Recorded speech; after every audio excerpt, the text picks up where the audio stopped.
So it's actually been several months since the last time that we were filming anything, and I've been spending the most recent couple months here working on this flooring project and this front part of the boat.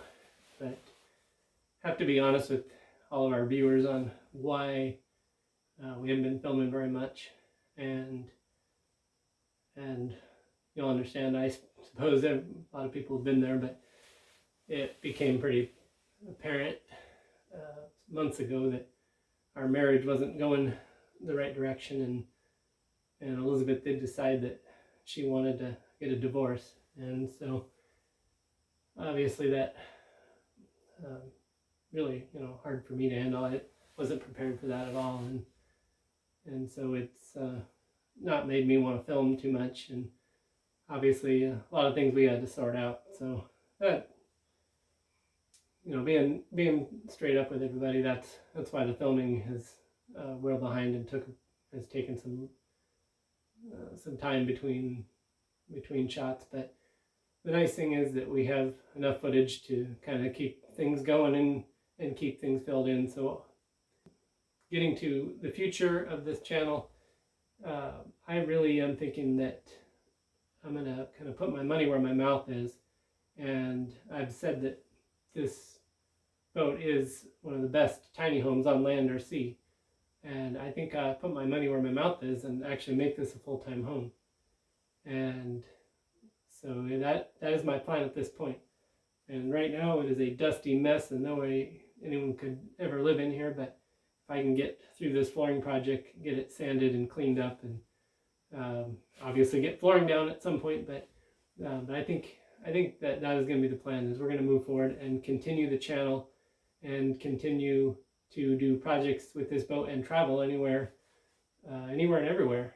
And so with that, is a new chapter in my life, and it should be exciting. I'm excited about it, actually. I mean, the prospects. There isn't really anywhere I can't go with this boat, and so that's pretty exciting. I'm right now very close to the Puget Sound, so depending on the time of year, I've got that right at my doorstep practically, or the Columbia River, which is kind of neat. But there's lots of places I'd love to take this boat and see what it's like, and that includes the Sea of Cortez, Baja, Mexico, that area, or take it over to the East Coast.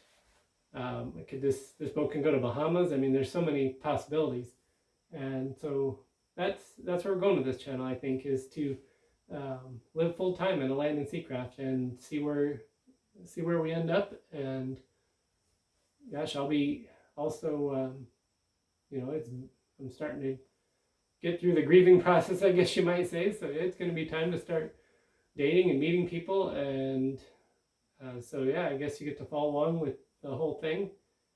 And with that also, I think starting a Patreon account is going to be essential, because although I have a lot of savings, in a retirement sense, still have to pay the bills on a day-to-day basis. And in order to do this, we're going to need an income stream. And so I think that there's enough people who want to follow along on this adventure. It could be a pretty exciting thing to follow along with and want to support my journey and see what we can do with this old boat. Then a couple dollars into Patreon, if enough people do it, it will really make it plausible, because that little bit of difference probably make this so I can keep doing it. So we'll see how things go, but that's the plan at this point. And follow along and see how the adventure unfolds. A new place, a new home, for a while, let me feel alive.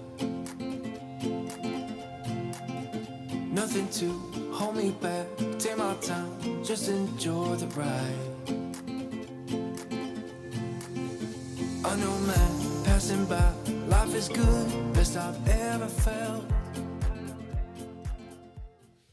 Alright, so I'm here in the front part of Resurrection, and I haven't been filming a whole lot, but I'm going to catch everyone up on what I've been up to here inside the boat working on the flooring. You saw in previous videos when we took the carpet out how terrible this area looked down the front part of the boat under the front door, and I have put an exceptional amount of work into this, and unfortunately I didn't film a whole lot of it, but I did take some still photos. I'm going to put those in now so you can see, you know, what it looked like as I was going through this. But I did lay some extra layers of fiberglass down through here and along the joint that was down through here, and then completely rebuilt this area down here, modified the size of the opening where the heater went, and put in lots of new fiberglass, and then put lots of epoxy filler, and then I've been finishing off with polyester filler because there's just there's kind of a dip all through this area, and it was just a lot of filler. I didn't want to spend a fortune, and I didn't need it to be exceptionally strong or anything. I just needed to fill. So I've actually finished with some cheaper polyester filler just to like level this out across here and not make it look like it dips.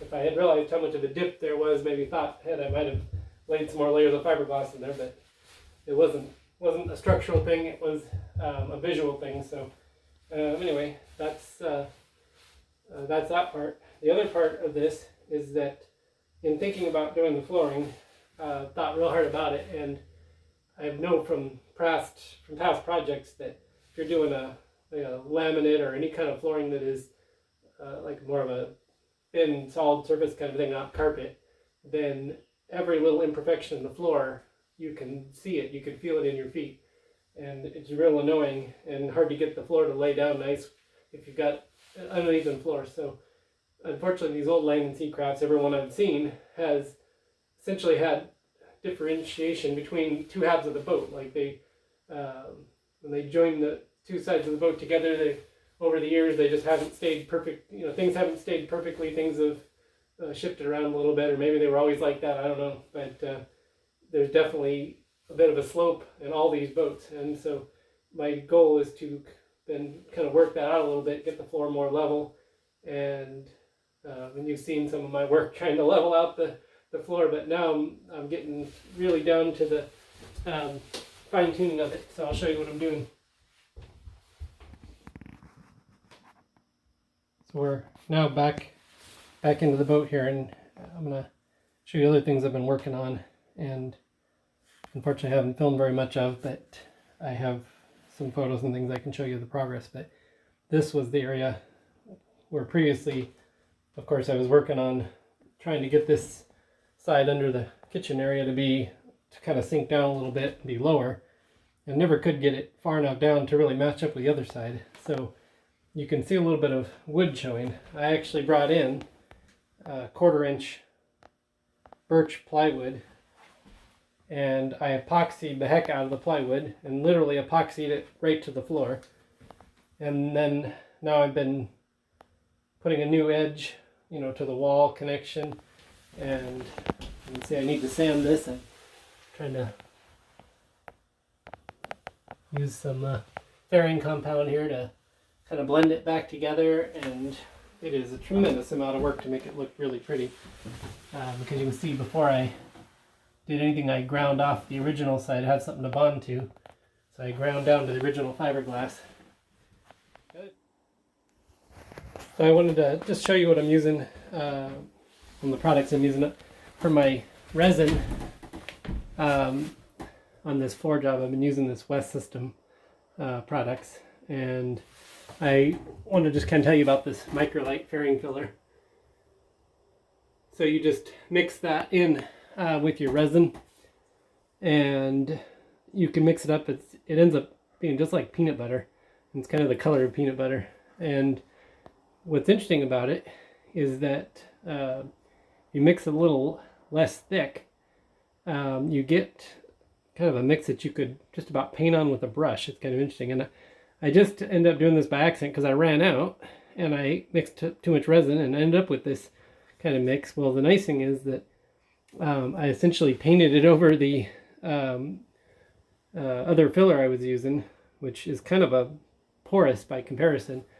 and it gives you this like glossy finish, and fills in like all the little micro cracks and stuff, and it's going to make sanding it, I'm still going to sand it, but it'll smooth out a lot easier. It's already, I mean, super smooth to the touch, and so I got to still sand off the rough edges, but I really like, and then down in the crack, using it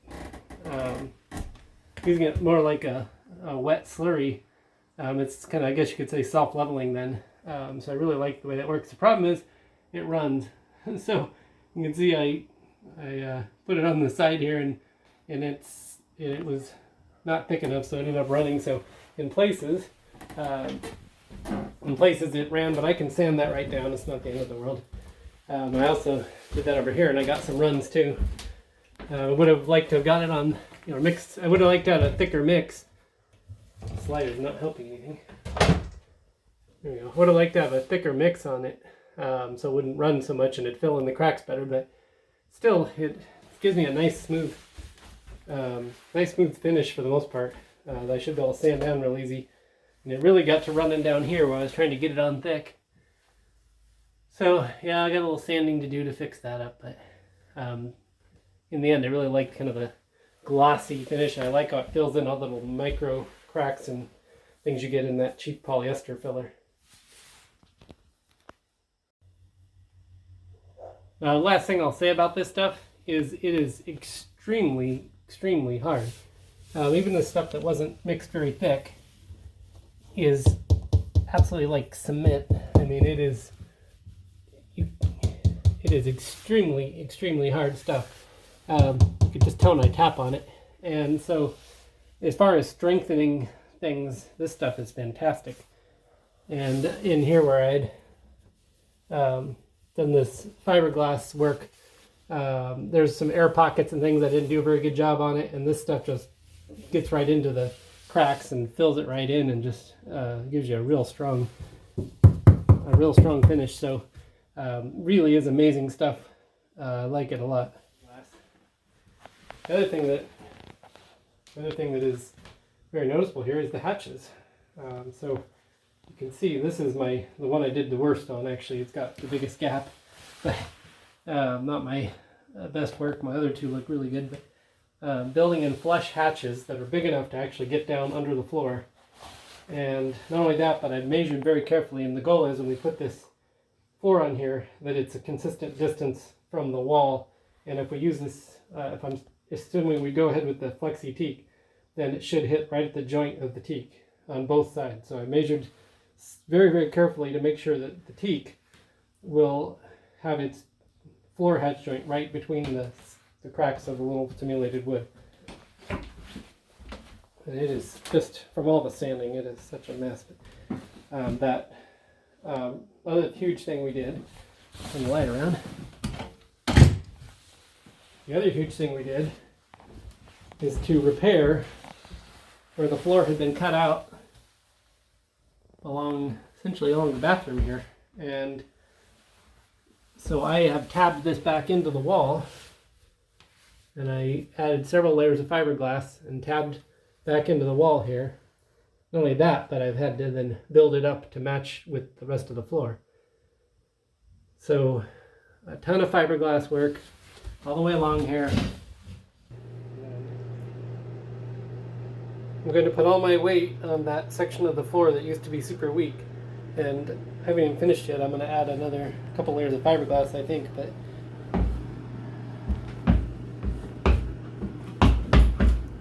it's amazing how solid it is already. I could jump on it and it doesn't even flex.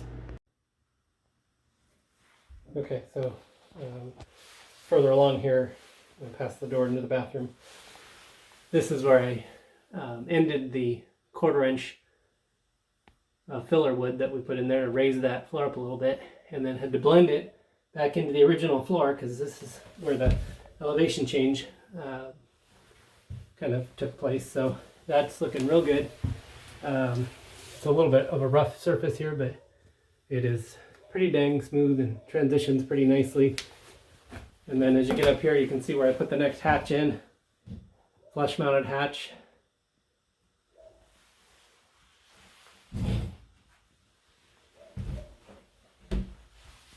And you can see I had to do some filler on this side also, just to get it to be smooth with the floorboards. Just knowing from experience, you try to put a solid floor on here, you know, the challenges with that. This needs a lot of sanding still.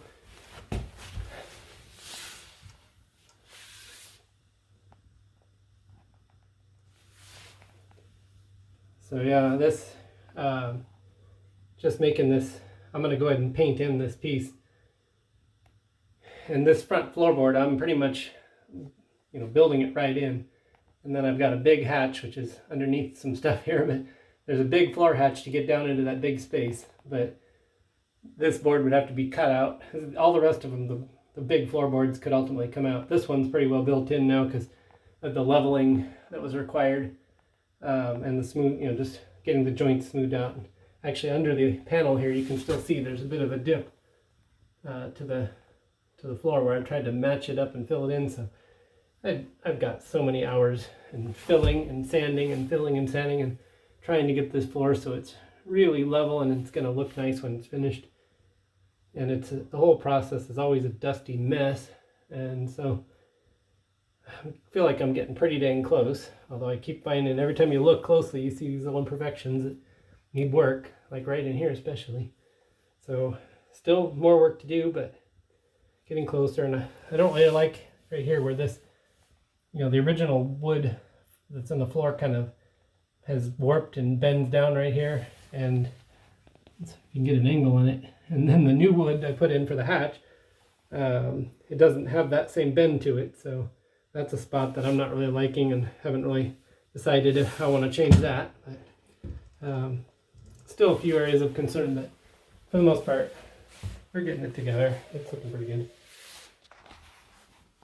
I was just thinking that I should add a little bit more to the backstory, since this channel is going to become a lot more of a vlogging channel for me, and of course, you know, following Resurrection and the adventures and so forth. So I guess it's going to get a little more personal, and I wanted to be fair to Elizabeth in that it isn't solely her, you know, issue as far as the divorce goes. You know, I have, it's, you know, it's both of us that have things. So I wanted to be fair to the story and just make that not sound so one-sided. But she does recognize some things that even I didn't even see in myself. And probably the biggest one is she, especially with Ben and Olivia, our little niece and nephew who are with us for quite a while, and you've seen in videos, and she saw how I don't know how I was affected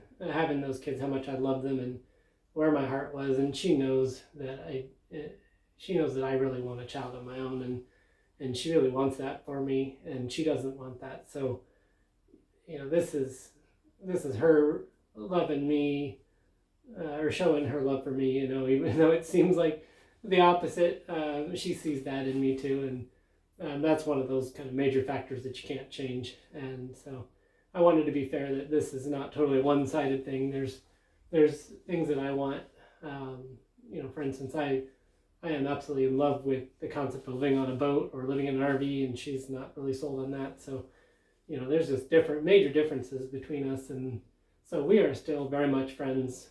We respect each other as much as anybody in this world, and we want the best for each other. And so I might have first come across as making it sound like totally one-sided, it was only her, but just wanted to set that straight, or set the record straight, I guess you might say. And it's not that she's completely out of my life. We may see her from time to time. Like I said, we're still friendly and care for each other. So so that's the full story and the real story. And so we'll see where the future goes, but I just wanted to make that clear as we move forward and go on all our future adventures. This area where the heater used to go has taken a lot of work, and you can see it's still, I've got some areas of sand and some rough edges, and so it's not absolutely perfect, but it is certainly really strong now. This was a flimsy city, and now it is absolutely solid. So we've done that, and the plan for this hole is right here. I'm building this cabinet that can slot in there, and notice that it slots and curves around, so it'll curve around and take advantage of all that space in there, and it'll rotate into position. And I'm still working on putting a back on it, and then it's gonna bolt in. It's actually gonna be bolted, or connected all the way around where it's strongest here, and it'll just float in the space. That's my plan anyway. So, I wanted to say it is such a privilege to be up here in the mountains, coastal Oregon. Every day I can walk up here, and leaves are just starting to fall, and the wild blackberries are, the last of them are just starting to ripen up right now. Super nice up here. And so yeah, every day walking up here and Lieutenant Dan doing good. Listen to the creek flow. Such a nice place, and kind of makes me wonder, thousands of people live down the hill from here, and nobody walks up here ever. All summer, winter, I've come up here and never seen another person. So, anyway, there's Dan.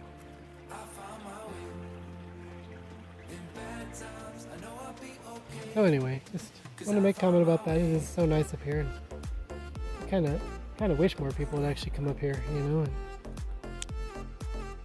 enjoy.